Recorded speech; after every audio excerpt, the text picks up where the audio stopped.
so we can all respect valiant warriors throughout history, in stories, or whatever. So today we are going to be reacting to the deadliest warriors to ever live in history. And if you guys want more content like this, please leave a like and subscribe and a comment down below, and I'd greatly appreciate that. And yeah, let's just jump straight in. Disclaimer: countless people were harmed, killed, punished, and tortured in the making of this video, which is sponsored by War Thunder, by the way. Well, at least it's sponsored by War Thunder, you know? Like, many people may have been murdered and stuff, but it's sponsored by War Thunder. So that's a game about murdering. Yikes.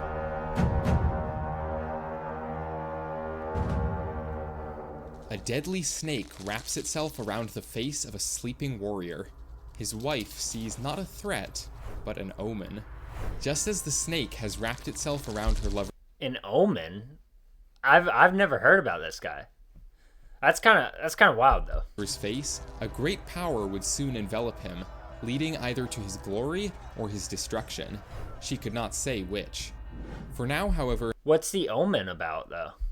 He was only a slave. Like, I wonder if there's like an actual story of the omen. Like, you know what I mean? Like, if it's a symbolic thing, like if a snake wraps around you, you're cooked or you're sick. I don't know. A man who had once served in the Roman army before he was imprisoned for desertion. His name was Spartacus. His fighting skills caught the eye of Batiatus. This was the story of Spartacus? I'm gonna be honest, and I really didn't know this. I thought Spartacus was like a story in Greek mythology or something. The owner of a training camp for gladiators. Life in the camp was hell. Spartacus and the other slaves were beaten, bound, and punished harshly as they were trained to fight to the death for the entertainment. That is very interesting though, because I really thought that these the like warriors in the army, like back in the day, for that were like nobles and stuff like that were trained. I didn't know they were slaves. Entertainment of an audience. That is until 73 BCE, when Spartacus and over 70 other slaves made their move. They stole knives and utensils from the kitchens and used them to kill the guards who stood between them and their freedom. On their way out, so they led a rebellion. That's kind of crazy. That really is. They found a cart full of gladiator weapons and armed themselves properly. Spartacus knew that the top Roman officials would not look kindly on their escape.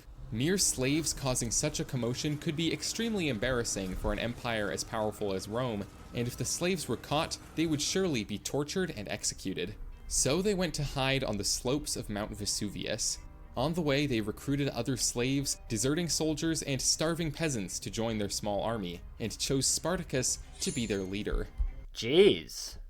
I didn't know it was a whole rebellion, honestly, and like, I didn't know much about Spartacus. There's a movie, right? It's the 100. Isn't that about it? I haven't seen it. But I didn't know, like, he was a slave and all that. I kind of always considered he was just, like, a warrior groomed since a kid. You know what I mean? Because we always hear about that. Rome was too busy fighting other wars in the Mediterranean to worry much about some unruly escaped slaves, and so they sent a small army to block off the only path up Mount Vesuvius, so that no supplies could reach the slaves and they would starve. However, the gladiators climbed down the far side of the mountain using rope ladders made from the forest vines, and easily defeated the army at the base in a surprise attack. They beat war generals? That's kind of crazy to me, because, like, I'm sure all they had was, like, broken swords and stuff like that. Rome realized they had underestimated Spartacus, and not for the last time. Most of the free men in Spartacus's army were untrained, but with Spartacus's clever strategies, they were transformed into an effective military force, raiding the Roman countryside. Well, why would they train these guys? That's what I don't understand, is why was the Roman army training them? Because I'm sure this was bound to happen. Think about it. If you treat slaves bad and then expect them to fight a war for you, then of course they're going to lead a rebellion. Defeating every army that the empire sent. You train them how to fight and be a killer. To stop them.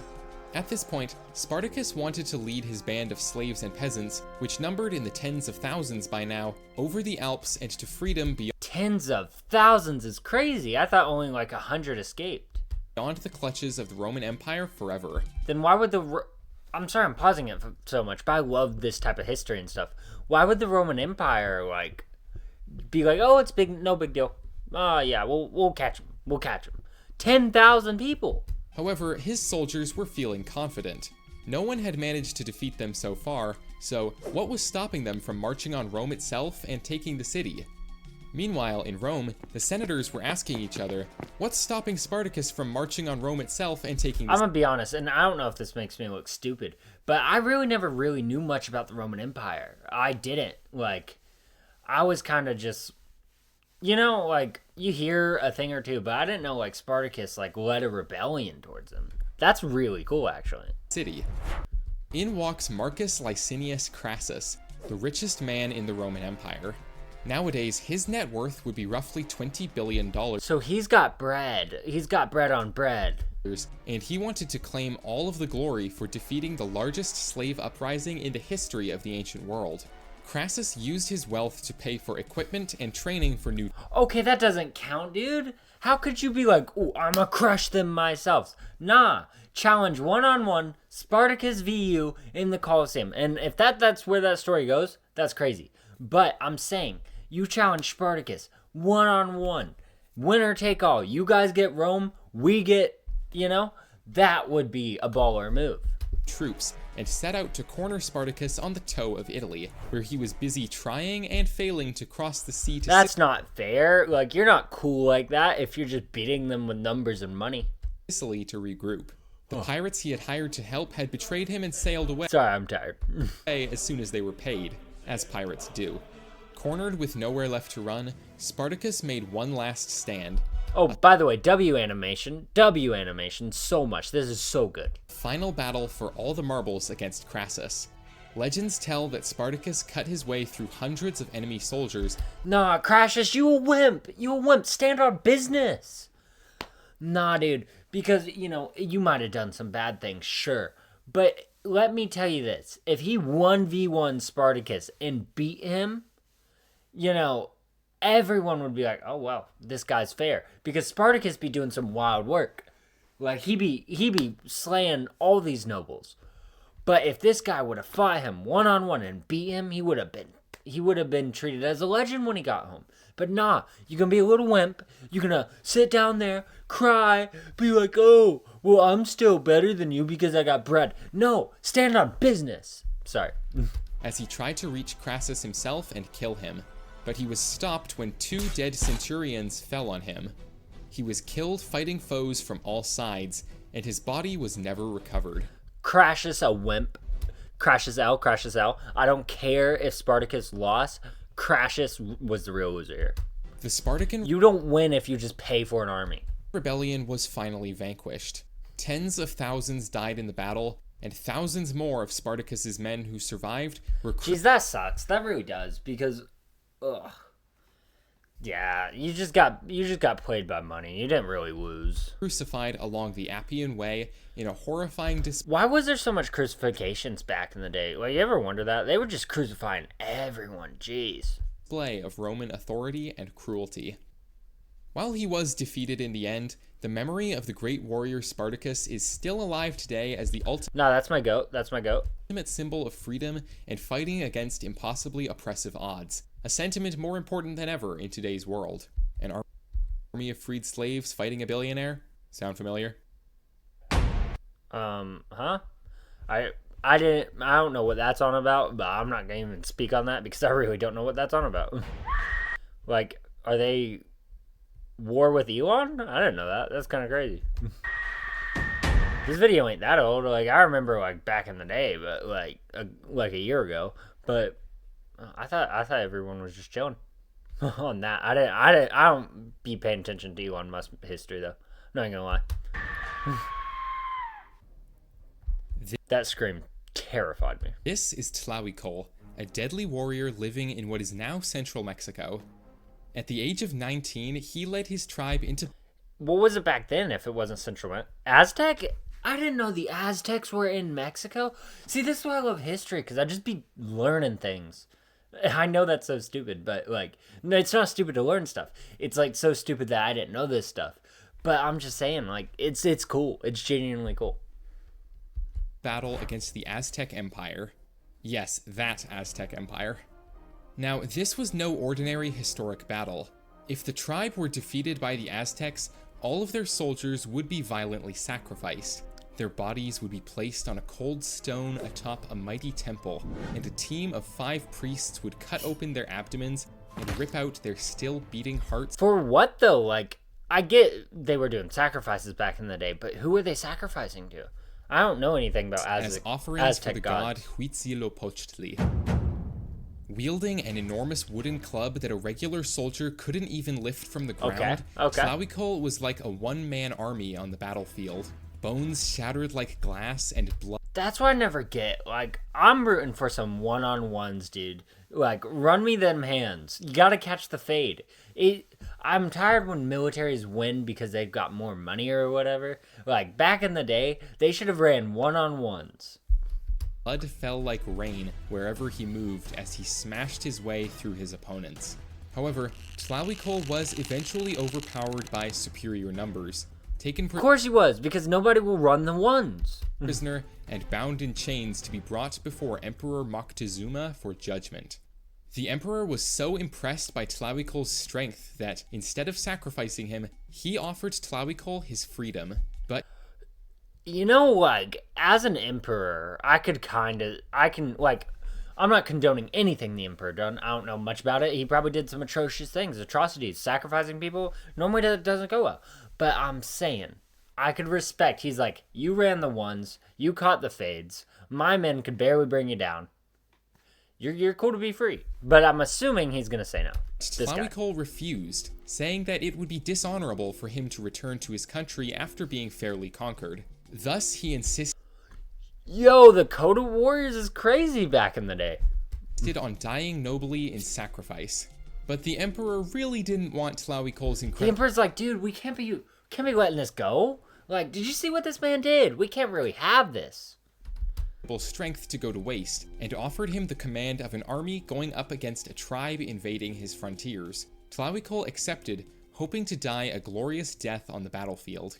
Tlahuicol and his army defeated the invading tribe in a horrifying display of raw strength and... So Tlahuicol was just like, I get it. Okay, I should be killed, but, I will command an army and go to Valhalla. True warrior skill. None could stand against him, and he and his army shattered their opponents, though without achieving Tlahuicol's glorious demise. No! He marched back to the emperor and demanded that Moctezuma sacrifice him. He's like, man, nobody will run the ones. I kill everyone. Everyone that catches this fade, they catch an early grave. Please just let me go, by guy. I've been trying to get into Valhalla for years. And I know it's Aztec gods, but I love Norse mythology. It's about the only mythology I know. But he's like, yo, dude, I'm trying to get into the afterlife, whatever the Aztec one is. And every fade I catch, the guy catches the grave. I just want an easy, sacrificial death will be good. Out of respect for Tlahuicol's physical strength and his unbreakable strength of character, Moctezuma agreed. Tlahuicol was... I know this is like... A lot of people, like, don't condone any of the actions, like, that were done back in the day, and I don't either. But this guy's cold with it, not even gonna lie. He's cold with it. Tied to a stone pillar in an arena similar to those used by Roman gladiators. Nah, please. This is the craziest thing I've ever heard. Nah, is he really about to have people go at him until he falls? Oh my gosh, please tell me that's what it is. Audience of nobles looked on. He was forced to fight 8 famous warriors, one after the other. Yo, that's crazy. Bro. Yo, Spartacus was a legend, but Tlahuicol's my goat. This is my goat. Still tied to his stone, with nothing but his wooden club to defend himself. To everyone's disbelief, Tlahuicol defeated all of the warriors. No, he didn't. No, he didn't. Oh my gosh, I love it. Ugh. Yo, this is crazy. This is actually crazy. This is a work of art. Why have I not seen a movie on this man? I don't care if it portrays him as a villain. I don't care if this dude's such a bad dude. Like, I don't care if he was a bad dude in today's standards. But this dude caught as many fades, and he always made his opponent catch a grave. Powerful blow to the head. With the great warrior fallen, it was finally time to sacrifice his heart to... to the gods.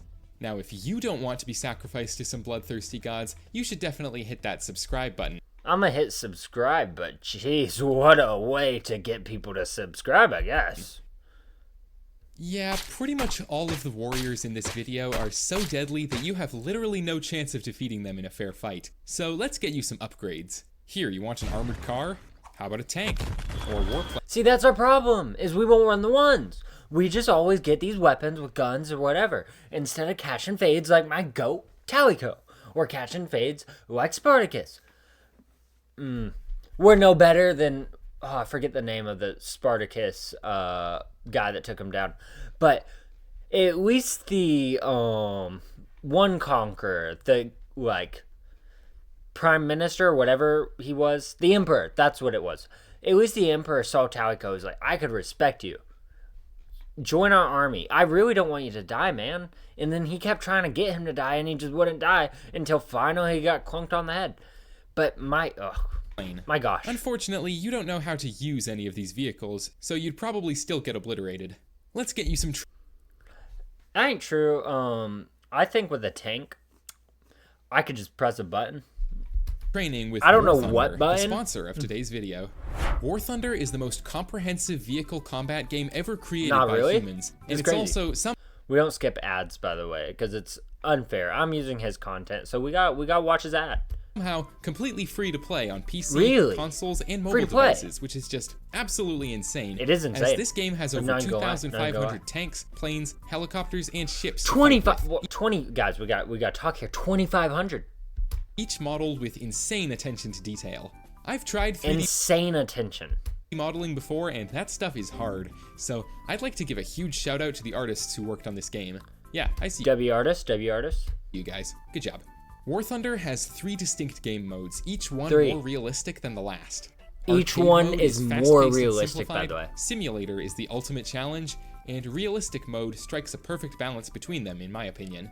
The Perfect balance. Remember that. Perfect balance is simulation. damage hitboxes in this game are also impressively detailed, allowing you to deal and take damage to individual components impressively of your vehicle detailed, as you fight. just so you guys know. If you want to practice some intense vehicle combat, again, for free, War Thunder is the perfect place to do it. Yeah, if you want to blow up stuff and whatever, again, free to play, War Thunder. W.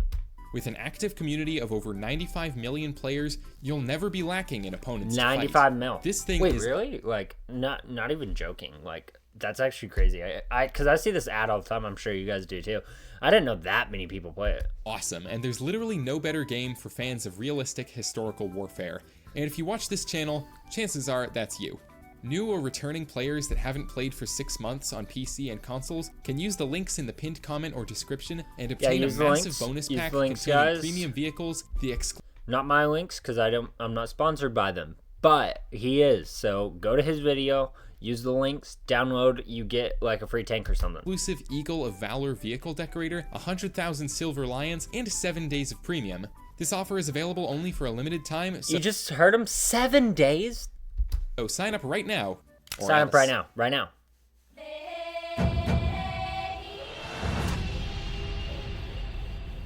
In 1584, in the Japanese town of Are we going samurais? Don't tell me. Miyamoto, a woman died in childbirth to bring her son into the world, a baby boy named Benosuke. His abusive Benosuke. father, Munisai, kicked him out of the house to face the world entirely on his own at the age of 6 years old, and he went to live with his uncle, a peaceful Buddhist monk who taught him the ways of spiritual. So Benosuke becomes one of the legendary warriors, and his uncle's a monk. That's crazy. Crazy word. When he was 12 years old, Benosuke fought a duel with a master swordsman, who he disarmed and beat to death with nothing but a wooden stick. Benosuke's on smoke like that. At the age of 16, he killed another master in pretty much the exact same way. Benosuke Who taught him to fight? Jeez. realized that his life could never be the peaceful, spiritual one that his monkly uncle wished for him, and so, once again, he left home to face the world alone, this time under a new name, Miyamoto Musashi, the Miyamoto Musashi. That's a cold name. deadliest samurai to ever live. Throughout his life, he fought countless duels Sorry. to the death and was never once defeated. If you want to Miyamoto! fight this Ooh. legendary warrior and have any chance of surviving, you'll need to know how he thinks and what you can expect from him. As Sun Tzu once said, know thy enemy. Let's get you up to speed. The great Sun Tzu. It was you. Sun Tzu is so cold like that even Obi-Wan Kenobi used it in Star Wars. Never let go of the high ground. And look at that. On some of Miyamoto's unique fighting strategies. Musashi would arrive extremely late to his duels to make his opponents angry at his disrespect. Remember, this is ancient. He wants that cold. He wants to catch them with the fade when they're at their angriest. In Japan, so respect and honor were a huge deal to them. Once his opponents were fuming with rage, Musashi would finally show up, completely calm, and defeat them. Only thing is, though, is that a bit of a loser strategy. I'm not saying this guy would not fold me. He would. But like, I'm forgetting his name. But this guy, the guy we're just talking about, there's so many names, I'm really bad with names. The Aztec warrior. That guy would have never done this. I don't know, Miyamoto. I like you. I do. But I don't think you're on smoke like my Aztec warrior over here. With his superior precision and cool-headedness. Because he was using their mind against them, which isn't a bad way of fighting. You're good. You're really good. That's completely fair. But the Aztec warrior, he didn't care if it was daylight. He didn't care if it was on your time. He didn't care if it was on his time. He would catch you, and he would put you in a grave. Ambush. The thing about duels is they usually happen at a time and place that both fighters have mutually agreed upon after the challenge is given. Not so with Miyamoto Musashi. As far as he was concerned, the duel began as soon as one party challenged the other, and he would often... Miyamoto, I want to defend you, I do, because I think you're good like that. I'm not even gonna lie. But you will have to catch people off guard and stuff like that. This isn't like the Aztec warrior. This isn't like Spartacus. Not gonna lie, Miyamoto, you're really letting us down here. Ambush his enemies, showing up out of nowhere and cutting his opponents down before they could even react. Training. Miyamoto Musashi has trained with and beaten opponents specializing in all kinds of weapons. Yeah, he knew water breathing, he knew fire breathing, he knew... Yeah, we get it. Spears, longswords, and the kusarigama. Yeah, but he was taking them by surprise. Which is like a sickle with a chain on the end, and he has often fought and won against multiple opponents at the same time. I'm not saying he wasn't good like that, but I just feel like he was on this list with Spartacus and my Aztec warrior goat over here. I just don't see Miyamoto running the ones with them. Who would win against Miyamoto versus my Aztec warrior? Probably the Aztec warrior. Maybe, yeah. Okay, we're going more modern. I do quite like a sniper game. Not gonna lie. This is the Winter War. Stalin's invasion of Finland in 1939. Snow... Oh, yeah. We're judging them off their skill, not on their morals, guys. I don't know who this guy works for, like if he's fighting against Stalin or whatever, but I'm judging just on their skill level. Crunches underneath the feet of a small troop of Russian soldiers traveling across the frozen landscape. Suddenly, a gunshot rings out. The soldiers see no enemies, but one of them drops dead. It's as if he's been killed by a ghost of the winter. The soldiers panic and run for cover, trying to locate their attacker. Another shot rings out, and another man falls. Somewhere in the distance, hidden in the frozen foliage, a man lies patiently waiting in a pure white coat. Completely invisible against the freshly... This guy's tough, he's a ghost. ...fallen snow. His finger on the trigger of his M2830 rifle, just waiting for another man to enter his sights. This is Simo Hauha, and the Russian soldiers were so scared of him that he was nicknamed the White Death. Yo! Oh my gosh, I just knocked my mic over, so I'm sorry if you heard that. But oh my gosh, the White Death? Nah, this guy's crazy with it. Simo Hauha was born in 1905 and for most of his life, he was a farmer who enjoyed hunting and shooting as a hobby. The Winter War broke out between Simo's country of Finland and the Soviet Union. The White Death is still crazy. When he was 33 by Russians too. years old. He fought for the Finnish army and was an extremely valuable soldier because of his incredible long-distance shooting ability, a skill he had learned as a child hunting small birds with his father. My guy was a legend. He was a goat at it, and he learned from hunting. That's crazy work. In fact, the gun he used during the war was the same one he learned to shoot with all He used a hunting rifle during the war? those years ago. It was a simple weapon, and didn't even have telescopic sights, but this was no problem. Okay, guys. I don't know if you've ever seen, like, what it looks like with a... Okay, just in general. Not having a scope is the most wild work I've ever heard in my life. And he is taking down Russian soldiers like it's easy work. For the White Death. The Winter War lasted only 105 days, yet in that time, Simo Hauha got over 500 500? This dude, it's like he ruled the forest. You walk in and you get, boom, done, insta-kill. confirmed enemy kills, the highest number of any sniper in any major war in history. Thanks again to War Thunder for sponsoring this video. Make sure to check it out for free on PC. Okay, so the video's over. I already showed your sponsor did. But, oh my gosh. I'm a rank these warriors right here. I gotta go with my Aztec warrior goat as number 1. I'm sure you understand why. He was always on smoke until the day he died.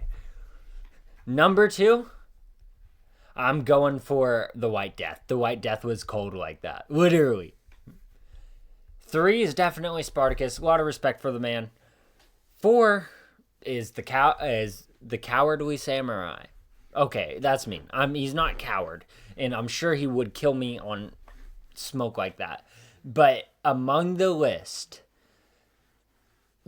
so the samurai culture, you have to challenge each other to battles and stuff, and you just couldn't be about that lifestyle that you had to ambush someone. I don't know. I find that just a little so that's why he's number 4 on the list. So yeah, if you guys enjoyed, I thoroughly enjoyed this video. Please go check it out. It was very fun. Oh my gosh. I love learning about this type of history. So yeah, overall, I'll see you guys next time. Have a nice one. Please leave a like, subscribe.